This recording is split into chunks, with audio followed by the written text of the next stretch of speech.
ખાસ તો આજે આપના જન્મદિવસે ખાસ ગુજરાતની જનતાને ખાસ શું સંદેશો આપવા માંગો છો? ગુજરાતની જનતા એટલી સમજદાર છે કે એને કોઈના સંદેશાની જરૂર જ નથી. એની પોતાની સૂઝ સમજ એવી છે કે યોગ્ય સમયે યોગ્ય નિર્ણય એ કરે જ છે. અને સદભાગ્યે ભગવાનની ગુજરાત ઉપર કૃપા છે કે એ ગુજરાતનું ભલું કેમ થાય એવી તમામ યોજનાઓને સફળતા આપે છે. સાહેબ, આપે ઘણા વર્ષોથી રાજકારણથી નિવૃત્તિ લઈ લીધી છે, પરંતુ ગુજરાતમાં જે વર્તમાન માહોલ છે તે જોતા આપને લાગે છે કે સક્રિય થવું પડે? મેં એકવાર નિવૃત્ત થવાનું નક્કી કર્યું હોય પછી સક્રિય થવાની મને જરૂર ક્યાં પડે?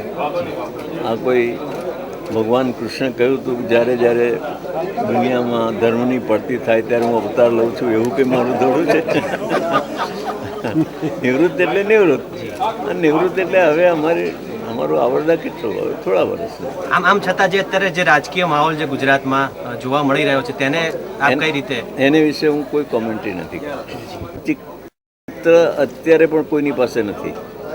ક્યારે શું થશે એ કહેવું બહુ મુશ્કેલ છે. નવા નવા ફોર્સિસ પેદા થતા જાય છે, નવા નવા સંગઠનો સર્જાતા જાય છે, નવા નવા ઉચ્ચારણો થતા જાય છે.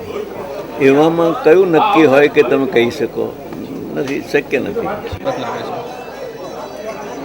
પહેલાંના રાજકારણમાં એટલું હતું કે મૂલ્યોનું મહત્ત્વ વધારે હતું. અત્યારે એમ લાગે છે કે મૂલ્યોનું મહત્ત્વ ઓછું થતું જાય છે.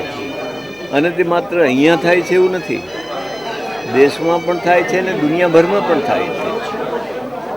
મે બી એના કારણોમાં મીડિયાનો હોય, ટીવી હોય, ન્યૂઝપેપરો હોય, મેગેઝિનો હોય, એને કારણે લોકોના આદાન પ્રદાન, એકબીજાના વિચારોનો મેળ પડતો હોય, બીજા અનુભવો પરથી કેટલાક શીખતા હોય.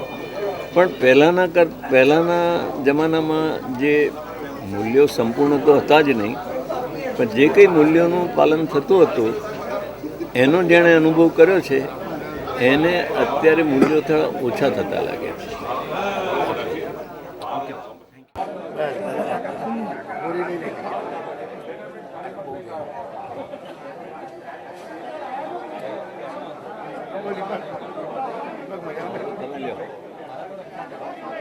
આખો લઈ લો બધું.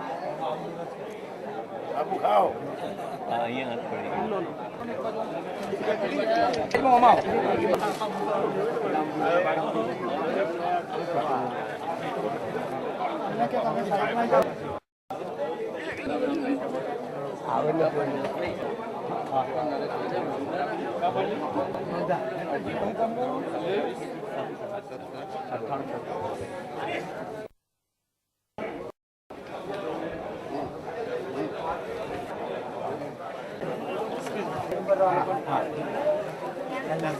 બાપુ જરા